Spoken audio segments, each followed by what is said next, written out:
아, 제가 다니면서 가장 많이 듣는 질문입니다. 우리나라의 조선 해양 산업은 필요합니까? 이거 사양 산업 아닙니까? 지속적으로 혈세를 투입해야 됩니까? 이런 얘기를 듣습니다. 결론은 조선 해양 산업은 꼭 필요하다, 그렇게 생각을 합니다. 2016년부터 나왔던 주요 뉴스입니다. 대략 비슷합니다. 허울뿐인 1등, 핵심 기술은 외국에 의존, 실패한 조선 산업, 정부가 조선 해운 등 산업 구조 조정에 국민의 혈세 12조 원 쏟아부어, 필리핀의 수빅조선소 한진중공업입니다. 필리핀 수빅조선소 부실협회 한진중 자본 잠식, STX 전철 반납, 조선 경기 훈풍, 부산 중소조선소에게는 머나먼 이야기, 이런 것을 보면서 당연히 조선 해양 산업은 없애야 될 산업이 아닌가 이렇게 생각을 합니다. 또 이런 뉴스도 있습니다. 수주 싹쓸이, LNG선 훈풍, 빅3 조선사 활기. 지난해 세계 LNG선 90% 조선 빅3가 수주. 앞에 뉴스, 뒤에 뉴스 이렇게 보면 어쩌란 얘기냐 하는 게 많은 분들이 궁금해 하십니다. 최근에는 STX 조선해양 PC선, 프로덕트 캐리어라고 하는 두척 수주 확정, RG 문제 해결, 이런 또 좋은 소식이 들립니다. 이게 우리말로 냉탕옹탕을 왔다 갔다 하는데 과연 이게 진짜가 뭐냐, 진짜 능력이 뭐냐 하는 것이 궁금하실 거라고 생각을 합니다. 도대체 왜 조선 해양 산업을 합니까? 왜 조선소를 가지고 있습니까? 이렇게 물어보면 전 세계를 다 조사해 보면 세 가지 이유로 조선소를 가지고 있습니다. 첫 번째는 조선소를 운영해서 돈을 벌자 하는 겁니다. 국익을 창출하자는 게 첫 번째가 되겠고요. 두 번째는 수익은 창출하지 못해도 국가에 꼭 필요한 산업이다 이렇게 하는 것이 있습니다. 그 다음에 국방을 위해서 함정을 건조하기 위해서 함정을 건조한다 이렇게 할 수가 있습니다. 조선소를 통해서 돈을 벌자, 수익형 경제활동을 하자는 것은 주로 상성 건조고 글로벌 경쟁력이 필요합니다. 한 나라에서 배를 져서 이 수익으로 활동하기가 쉽지가 않으니까 전 세계에서 경쟁을 합니다. 또 해양 레저 활동을 위한 요트나 보트 이런 것들은 기본적으로 수출 산업입니다. 그래서 이것은 돈을 벌기 위해서 하는 산업이다 이렇게 말씀을 드리겠고, 대체로 민영 조선소가 담당을 합니다. 자국 선박을 위해서 조선소가 필요합니다. 바다가 있는 나라들은 자기 자국에서 필요한 여객선, 상선, 어선을 위해서 자국 조선소를 운영합니다. 전 세계 대부분의 국가들을 보면 국영 조선소라는 게 있습니다. 참고로 인도네시아에는 그 섬이 뭐 5,000개 뭐 있다고 하는데, 조선소만, 제가 조사한 인도네시아 조선소만 300개입니다. 이 인도네시아에 있는 300개 조선소들이 끊임없이 배를 만들어냅니다. 자국 수요를 위해서. 전 세계 경쟁력은 없습니다. 미국에도 조선소가 있습니다.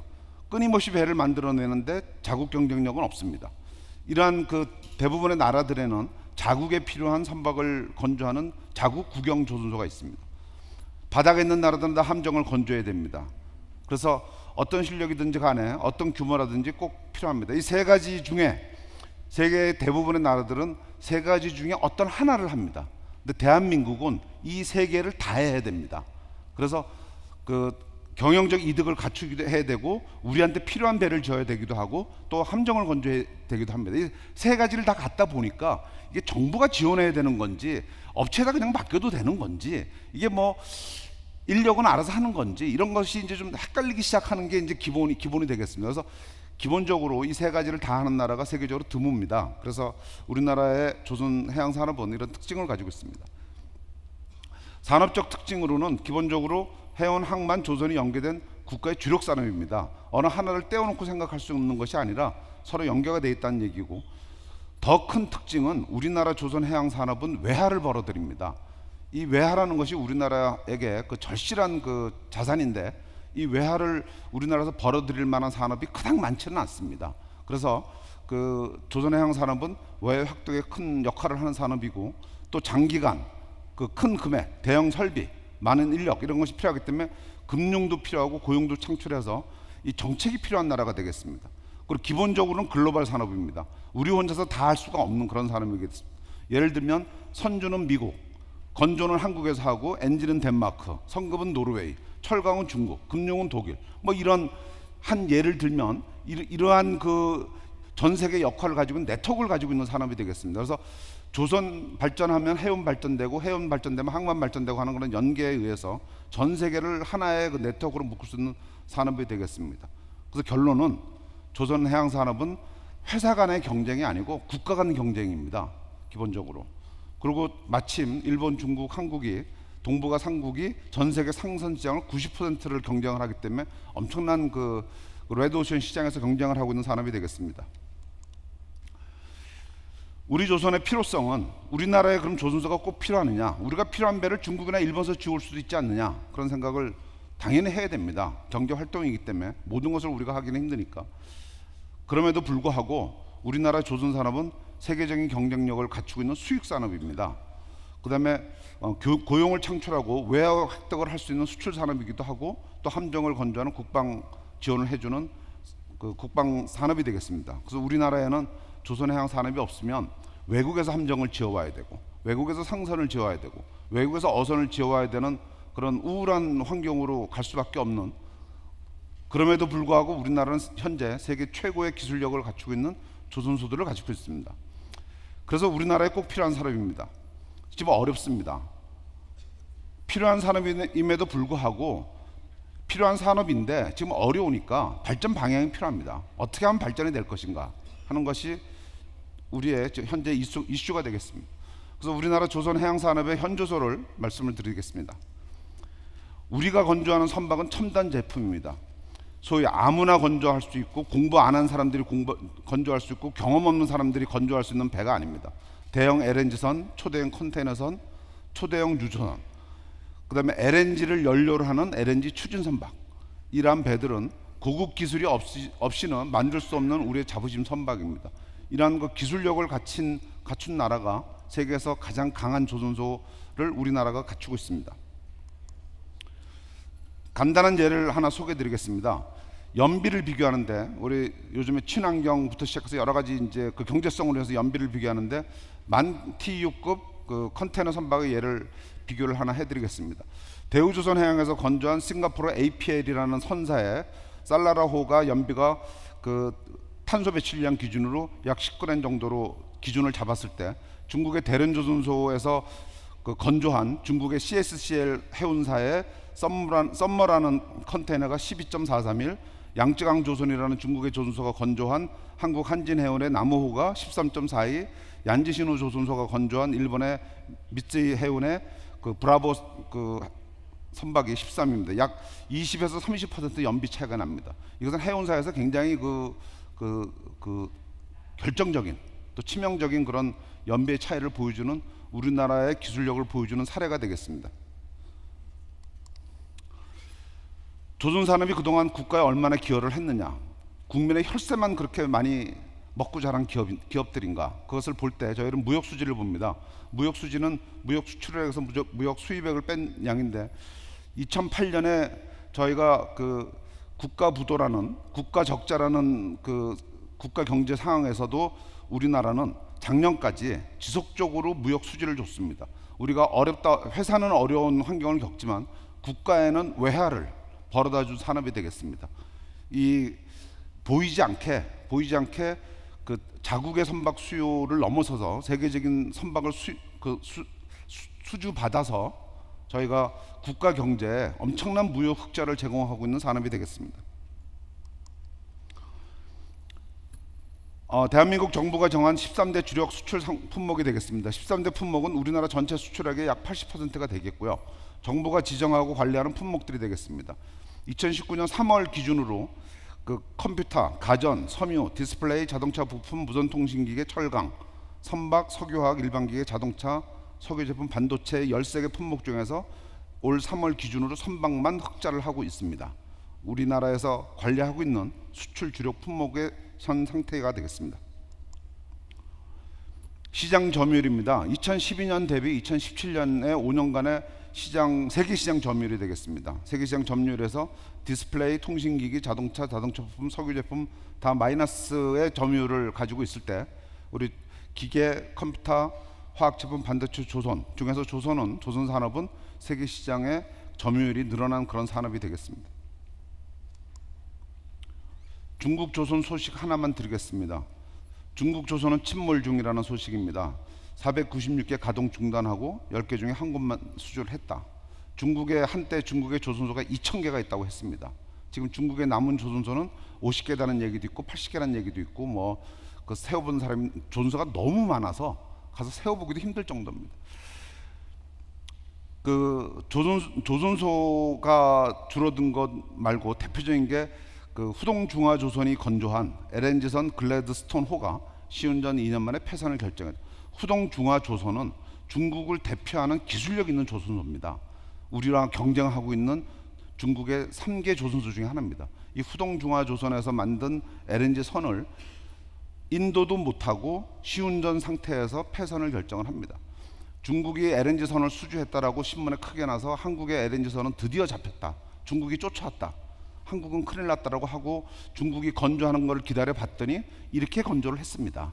그래서 지금 상태로는 외국의 유명 선사들이 LNG선을 지을 때 후동이 지었는데도 저 상태니까 중국에서 또 LNG선을 건조하겠느냐라는 의구심을 갖습니다. 어저께 뉴스를 들으셨을 텐데 그 러시아에서 우리나라에 그 북해 항로 LNG선을 대박 수주를 합니다.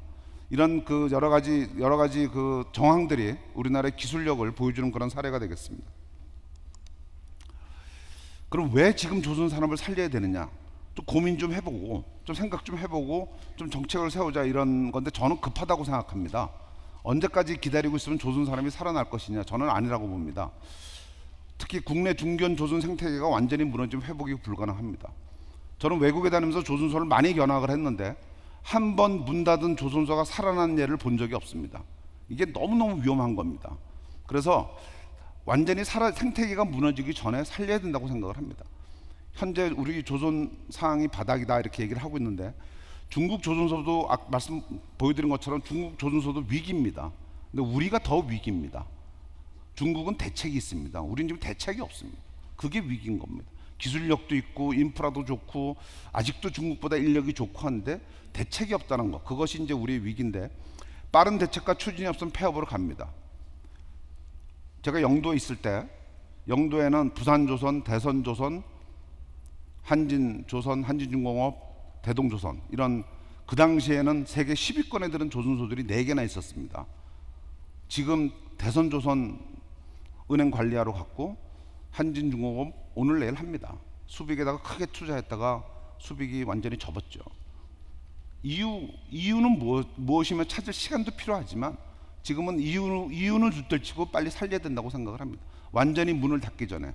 가만히 있으면 올 말이나 내년이나 후내년쯤 되면은 부산에서 조선소는 사라질 겁니다. 그런데 그 조선소라는 것이 생태계가 있습니다. 이 그림에 보시는 것처럼 조선에는 생태계라는 것이 있는데 조선소를 중심으로 해운사가 있고 해운사에다가 화물을 주는 화주가 있고 또 해운사에 대응을 하는 금융이 있고 조선소에 대응하는 금융이 있고 협력업체, 기자재업체, 성급이 있습니다. 근데 부산의 조선소는 빅3는 아닙니다. 그렇지만 중견 조선소의 세계적인 한때 세계 10위권에 들었던 중견 조선소들이 부산에 있는데 이 부산에는 여전히 그 화주가 있고 해운사가 있고 성급이 있고 기자재가 있고 협력업체가 있고 금융이 있습니다. 그래서 이것이 부산의 조선소가 있다 없다를 떠나서 부산의 조선소는 반드시 살려야 될 뿐만이 아니라 부산의 조선소를 살리게 되면 생태계가 살아나는 겁니다. 이 관련 업체들이 다 같이 사는 겁니다. 부산의 조선소만 들여다보고 얘네가 어렵구나 문을 닫게 하자 이렇게 간단하게 결정할 문제가 아니라는 겁니다. 그리고 기다릴 시간이 지금 여유가 없습니다. 문을 닫으면 말씀드린 대로 회복이 어렵습니다. 그럼 어떤 방향으로 갈 것인가? 위기는 알겠고 어려움도 알겠는데 어떤 방향으로 갈 것인가 하는 겁니다. 우선 방향을 정하기 위해서는 좀 내용을 들여다봐야 됩니다. 이게 뭘 해야 될지 알려 그러면은 우리가 시험 범위를 알아야 되고 시험 과목을 알아야 되듯이 자 이거 좀 들여다봐야 됩니다. 그래서 이제 올 4월 기준으로 한국조선업 4월에도 선박수주 2위 중국에 밀려 이런 기사가 났습니다. 그러면 또 이제 많은 일반인들은 아 큰일 났다 조선 빨리 문 닫지 어떡하지 뭐하고 있냐 이렇게 봅니다. 자 조금만 들여다보겠습니다. 2019년부터 우리 지난 봄에 그 전 세계 신조선 발주량이 약 770만 CGT라는 어떤 그 톤수를 쓰게 되는데 CGT가 발주했습니다. 자, 중국을 보겠습니다. 중국이 340만 CGT 140척입니다. 한국이 200만 CGT고 45척입니다. 일본이 71만 CGT에 39척입니다. 다 통계가 저렇게 나왔습니다. 그 통계를 좀 들여다보겠습니다. 중국이 344만 CGT고 140척입니다. 우리나라보다 물량은 3배나 많습니다. 그리고 CGT 기준으로는 거의 뭐 2배 가깝습니다. 그런데 이 척당 CGT를 한번 보겠습니다. 간단하게 나누기를 해보면 됩니다. CGT를 척으로 나눠보면 한국은 45,000 CGT라는 선박이고 중국은 24,000 CGT라는 선박, 일본은 18,000 CGT라는 선박입니다. 저기를 보면 한국하고 중국, 일본은 다른 배입니다. 기본적으로 시장이 다른 겁니다. 그래서 우리는 45,000 CGT라고 하는 그 고부가 선박, 특히 LNG 선박 중심으로 수주를 하는 거고, 일본하고 중국은 저부가 선박을, 저부가라고 하면 좀 없어 보이니까 중저가 선박을 수주를 하는 겁니다. 저희랑 시장이 사실상 다릅니다. 일부에서는 경쟁, 조선이라고 하나로 묶어놨지만 실제 내용을 보면 우리는 비싼 거, 일본, 중국은 중저가입니다. 차로 말하면 우리는 뭐 에쿠스급, 일본, 중국을 말하면 뭐 아반떼급, 이런 시장이 좀 다른 겁니다. 시장이 좀 다른 건데 한꺼번에 묶어 놓으니까 이게 좀 잠깐 오더가 되는 경우가 있습니다. 그래서 배 시장은 크게 둘로 나눕니다. 고부가 시장하고 중저가 시장으로 나누는데, 고부가 시장은 저희가 그 밸류 시장이라고 부릅니다. 고부가 가치가 있는 선박의 시장이라고 부르고, 여기는 기본적으로 기술 경쟁입니다. 기술 경쟁인데 다행스럽게도 오랫동안의 저희의 경험의 축적으로 우리나라 빅3라고 불리는 현대, 대우, 삼성이라는 회사가 세계 시장을 석권을 하고 있습니다. 기술력에서는 석권을 하고 있고, 중저가 선박은 우리가 이제 양이 많다라서 볼륨 시장이라고 부르는데, 여기는 이제 가격 시장이고 싼 게 우선합니다. 무조건 싸야 됩니다. 여기는 중국과 일본의 무대입니다. 이 중저가 시장이 이제 싸야 되는데, 한때는 우리도 중저가 시장을 굉장히 많이 가지고 있었습니다만, 특히 부산에서. 지금은 이제 우리나라 중저가 시장이 무너져 있죠. 그러면 갈 방향은 뭐냐? 중저가 시장을 공략해야 된다 하는 겁니다. 중저가 시장을 공략해야 되는데, 그 부산에 있는 많은 기재제 업체나 많은 협력 업체들이 보면 어떤 회사는 비싼 배 하나 하는 게 좋은 회사도 있어요. 근데 어떤 회사는 비싼 배 하나보다는 중저가 선박을 여러 개 있는 게 더 회사에 도움되는 회사들이 많습니다. 그래서 시장이 다른 겁니다. 우리가 비싼 배도 만들어야 되지만 많은 중저가 선박을 확보를 해야 성장하는 회사들이 굉장히 많습니다. 생태계가 커집니다. 그래서 꼭 비싼 배만 추구하는 게 아니라 중저가 시장을 공략해야 된다는 것이 기본 방향이 되겠습니다. 그래서 기본적으로 조선시장을 둘로 나눠서 보는 것이 저는 정상이다, 이렇게 보고 있습니다. 그래서 기술력과 가격으로 시장을 나눠서 하고, 조선소라고 다 같은 조선소가 아니고 특화된 선박이나 초대형 선박을 건조하는 기술력의 대형 조선소가 있습니다. 대표적으로 우리나라의 빅3, LNG 운반선이나 초대형 컨테이너, 유럽의 대형 크루저 조선소, 이런 것들이 기본적으로 이제 특화된 대형 선박을 만드는 곳이고, 일반 중저가형 선박을 건조하는 중견 중소 조선소들이 있습니다. 우리나라와 그 일본, 중국인데 이 시장을 일본, 중국이 90% 이상을 가져가고 있습니다. 그래서 대형 조선소와 중견 중소 조선소의 시장이 특징이 다르기 때문에 다른 정책과 전략이 필요하다. 절대 묶어서는 아무것도 안 된다, 이렇게 말씀을 드리고 싶습니다. 세계 조선 시장은 기본적으로 신규 시장이 있고 노후 선박, 대체 선박이 있습니다. 대체 수요가 있습니다. 그래서 신규 수요하고 대체 수요는 늘 존재하고 있으며 국제 경제에 이제 민감합니다. 그럼 대형 조선소를 보겠습니다. 대형 조선소는 말 그대로 대형 첨단 고가의 선박을 건조하는 밸류 시장이 되겠고, 우리나라 빅3와 소수의 중국, 아까 후동중화조선 같은데 소수의 중국하고 일본의 몇 조선소가 저희가 경쟁을 하는데 아직까지 확연한 우위에 있습니다. 여기는 기술 개발로 격차를 벌리는 겁니다. 중견 중소 조선소를 겨냥하는 시장은 중형 일반 저가의 선박 건조고, 여기는 볼륨 마켓에서 많은 선박이 있습니다. 자, 여기를 좀 들여다보도록 하겠습니다. 조선소의 생애 주기는 진입기 성장기를 거치는데, 우리나라 조선소들은 진입기를 거쳐서 성장을 했습니다. 그래서 한때 세계 10대 조선소에 7개, 8개가 있었습니다. 지금은 3개밖에 없습니다. 빅3만 남아있고, 그러고선 더 선도를 할 거냐 하는 건 대형 조선이 간 길이고, 쇠퇴기에 들어선 게 중견 중소 시장입니다. 그것이 이제 우리 부산 지역, 특히 이제 부산을 중심으로 한 부울경의 중견 중소 조선소들이 힘들어하는 내용이 되겠습니다. 그럼 중견 중소 선박은 어떻게 되느냐?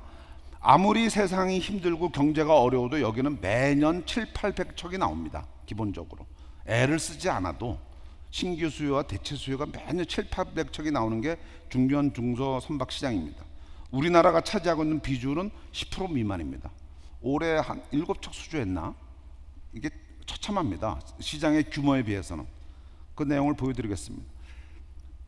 한중일이 세계 조선 시장을 3등분 한다 그러는데, 보시는 바와 같이 일본하고 중국은 가장 많이 보이는 게 파란색으로 보이는 벌크 캐리어라는 선박이 되겠습니다. 우리나라는 LNG 탱커가 제일 많습니다. 앞에서 강조드렸지만 사실상 시장이 좀 다른 시장을 경쟁을 하고 있습니다. 그러면 왜 우리나라 조선소들은 이렇게 힘들어하느냐? 많은 분들 보고 물어보면 우리나라가 일본, 중국에 비해서 10% 비싸다고 합니다. 우리 배가.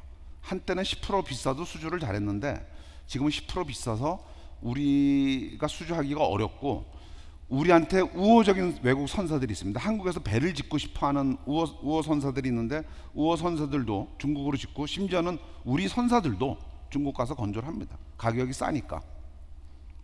이 10%를 잡아야 됩니다. 이 10%를 뭐로 잡을 거냐는 겁니다. 이 10%를 잡지 못하면 우리는 이제 완전히 조선소를 폐업하는 수준으로 가야 되는 그런 상황이 되겠습니다. 조선산업의 라이벌들입니다. 우리가 뭘 하려고 그러면 나도 잘해야 되지만 라이벌이 뭐 하나 있나 이제 두고 봐야 되는데, 이 라이벌들을 제가 정리를 좀 해봤습니다.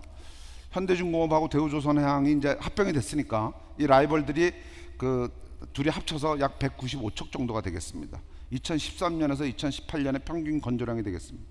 중국의 CSSC, CSIC가 합병을 합니다. 그래서 우리의 또 다른 라이벌로 등장을 합니다. 일본의 이마바리가 있고 삼성중공업이 있습니다. 중국의 양쯔강 조선소, 일본의 JMU, 일본의 쯔네이시 오시마, 그다음에 부산의 한진중공업, 그다음에 중국의 NHKS, 중국의 초상국, 일본의 나무라, STX 조선, 성동조선해양이 있습니다. 여기를 잘 보면 우리 한진중공업만 한 예를 보겠습니다. 한진중공업이 평균 건조량이 18척입니다. 평균 건조량이 18척인데 지금 전 세계 시장에는 매년 700척, 800척이 나옵니다. 요급에서 700척, 800척이 나오는데 지금 18척을 수주를 못해서 힘들어한다 이렇게 볼 수가 있습니다. 그거를 못 해오나? 뭐 20척, 30척 시장도 아닌데 800척 시장 가서 20척을 수주를 못 해와서 지금 구조조정이다, 해고다, 뭐 이런저런 얘기를 하고 있는 게, 도대체 이게 시장이 없어서 세계 경제가 나빠서 이런 얘기를 언제까지 하고 있을 거냐 하는 얘기입니다. 우리의 라이벌들이 있습니다. 우리의 라이벌들 중에서 이제 여기 3위에 올라 있는 이마바리 조선소가 있고, 그 다음에 7위에 올라 있는 쯔네이시가 있습니다. 이마바리는 조선소가 한 9개 됩니다. 그래서 9개로 나누면은 그냥 조선소당 한 10척 짓습니다, 얘네들이. 사실 한진중공업보다 배를 못 짓는데 모아놓으니까 많은 거지, 실제로 조선소, 쯔네이시 조선소 많습니다. 그 다음에 유럽에서 대표적인 조선소가 다멘이라는 데인데 여기도 조선소가 뭐 한 10몇 개 됩니다. 전 유럽에 걸쳐가지고. 단일 조선소로 우리나라가 가지고 있는 경쟁력이 생각보다 강한데도 불구하고 세계 시장에서 지금 맥을 못 추고 있다는 것이 사실 되게 안타깝습니다. 한마디로 저희가 조금만 노력하면 라이벌들을 잡을 수 있다, 이런 게 이제 결론이 되겠습니다. 라이벌 잡는 거는 우리가 생각과 방향을 조금만 바꾸면 된다. 척수를 20척 못 해오겠습니까? STX 20척, 한진 20척, 대선 20척 해오면 사는데 그 숫자가 전 세계 시장에서는 15%밖에 안 됩니다. 그래서 대형은 빅3는 전 세계 시장에 7, 80% 해오는데 우리 중견, 중소는 지금 10%도 못 해오는, 이거를 빠르게 극복을 하자 하는 것이 제가 요즘에 이제 고심을 하고 정책을 제안하는 내용이 되겠습니다. 자, 방향은 정해졌습니다. 대형은 기술 개발해서 격차를 벌리고, 중견, 중소는 싸게 만들어서 시장을 따오자 하는 것이 기본 개념입니다. 어떤 방법으로 할 거냐? 단기 전략이 필요합니다. 이게 중견, 중소는 중장기 전략을 세울 수가 없습니다. 말씀드린 대로 중장기 전략을 세우다가 조선소가 문을 닫을 겁니다. 세계적인 배를 개발했는데 배를 개발하고 나면 우리는 지을 조선소가 없습니다. 배는 개발했지만 배를 중국이나 일본 가서 지을 수도 있습니다. 그래서 저희는 빠르게 우리나라에 있는 중견, 중소 조선소의 경쟁력을 회복해야 된다는 단기 전략이 필요합니다. 중국, 일본 건조 가격 대비해서 10 내지 20% 비싼 가격인데 이걸 낮춰야만 수주가 가능하고, 고부가 선박 한두 척이 아니라 일반 상선을 다량 수주해야 됩니다. 지금 현재 낮은 가격 수주 시에 저가 수주라는 이름으로 금융권의 RG 환급 보정을 받지는 못했습니다. 그래서 임금 삭감하고 해고하고 이런 악순환을 계속 돌고 있습니다. 그래서 이걸 해결할 수 있는 방법을 찾아야 된다라는 게 이제 그 전략이 되겠고, 가장 간단한 전략은 두 가지입니다. 차별화와 가격입니다. 경영학책 교과서에 나오는 내용인데, 가격과 차별화 축으로 그려보면 왼쪽 아래에 있는 포인트가 가격은 높은데 차별화는 안 돼 있는 거, 아무도 안 사는 0입니다. 그래서 오른쪽으로 갈수록 가격은 낮아지고 위로 갈수록 차별화가 높아지면, 우리는 그 가격이 낮으면서 차별화가, 가격이 중간 정도 되면서 차별화가 낮은 그런 제품을 만들든지, 아니면 차별화가 높으면서 가격이 낮은 걸 만들어야 됩니다. 이게 파란색 선으로 한 것이 현재 우리나라의 그 최적 생산선이라고 얘기하고, 이걸 뛰어넘는 게 필요합니다.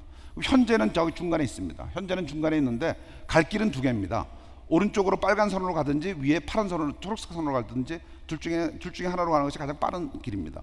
위로 가는 길은, 현재에서 위로 가는 길은 차별화를 강조하는 길입니다. 차별을 높이 가는 길이고, 차별화가 높이 가는 길은 스마트 선박, 전기 선박, 수소 선박 같은 걸 개발하는 것입니다. 이것은 장기적으로 필요합니다. 수소 선박, 스마트 선박, 전기 선박이 내일 모레 나오질 않습니다. 장기적으로 몇 년간의 연구 개발이 필요합니다. 자, 오른쪽으로 빨간 선으로 가는 것은 저희가 가격을 낮추는 경쟁입니다.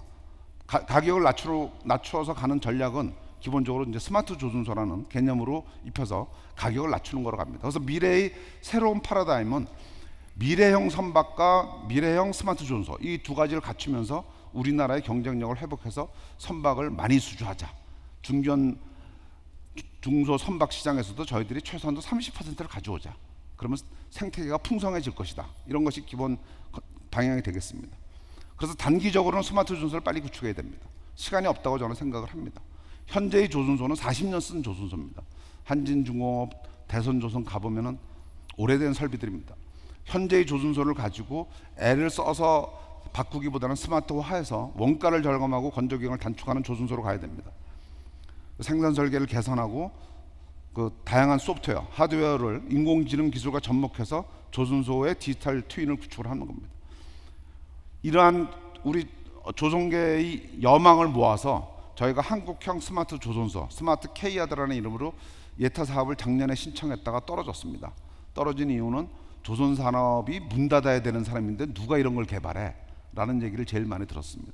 묻고 싶습니다. 그분들이 진짜 조선산업을 사양산업을 생각하고 조선산업이 문을 닫았을 때 우리나라의 이 수출 획득과 함정 건조 이런 걸 다 책임지실 분들이 하는 얘기인지를, 그래도 재수를 해서 다시 신청을 합니다. 그래서 지금 이제 그 작년에 떨어진 상태에서 재수를 하는 중이고요.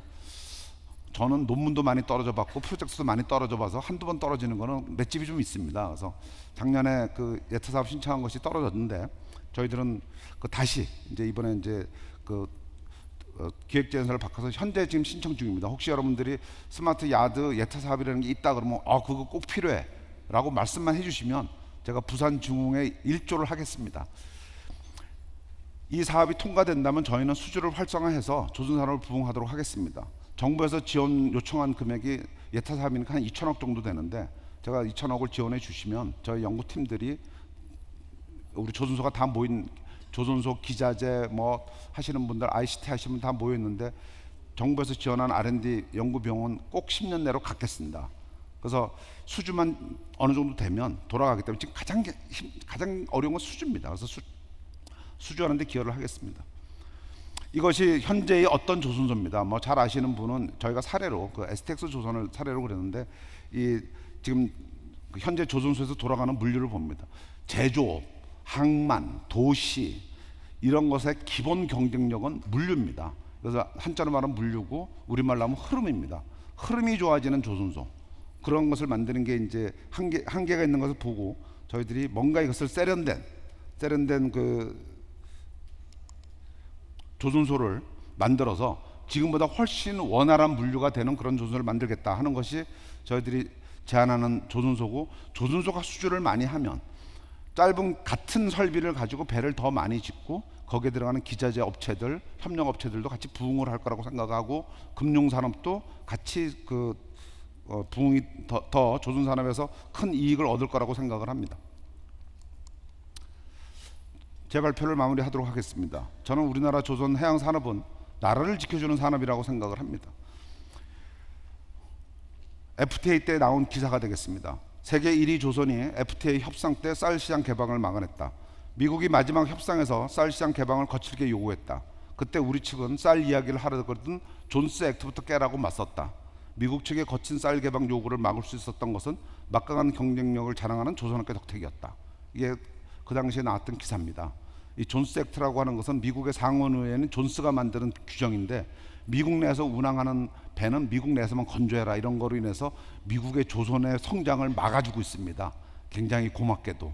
그래서 매년 연말에 싸웁니다. 존스 액트 업자자라는 미국의 해운업계하고 존스 액트를 유지하자고 하는 미국의 조선업계가 매년 싸우는데, 존스 액트가 있는 한 우리의 경쟁력은 엄청나게 크고 있습니다. 그래서 상당히 고마운 존스 상원의원입니다. 옛날에 돌아가셨는데 뭐 괜찮습니다.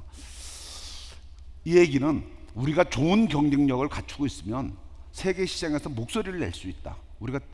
우리가 독자의 주장을 할 수 있다는 것을 보여주는 사례가 되겠습니다. 그래서 평화 경제 시대에도 저는 조선해양산업은 강건하게 세계를 선도해야 된다고 생각하고, 여기서 필요한 것은 뛰어난 기술 개발과 끊임없는 원가 절감, 이거는 저희 조선해양공학을 전공한 사람이 맡아서 밤을 새서라도 할 예정입니다. 건실한 경영, 누군가가 조선소를 맡게 되면 건실한 경영을 부탁드리고 싶습니다. 국가적으로 해운 항만 조선 연계 정책, 국가에서 좀 맡아서 해주시길 기대하고, 상생하는 노사 본사 협력 관계, 이것도 운영자께서 해주시면 고맙게 생각을 합니다. 효율적인 금융 정책, 이것도 금융기관에서 필요합니다.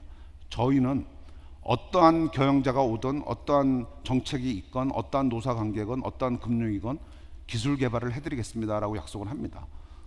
세계 시장에서 남볼 수 없는 기술 개발을 조선공학을 전공한 사람들이 해드릴 테니까, 경영을 하시는 분, 금융을 하시는 분, 정책을 하시는 분, 기자재를 하시는 분들이 상생을 해서 모아서 세계에서 그 선박 수주를 지금보다 30%는 더 하자.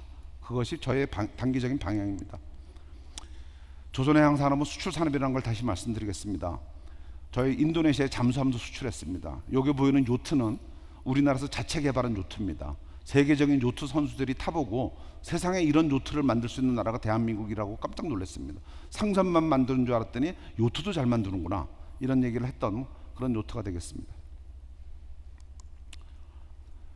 조선해양은 우리나라의 수출 주역 산업이자 해양 안보와 문화를 지원하는 우리의 기간 산업입니다. 제 발표를 마치겠습니다.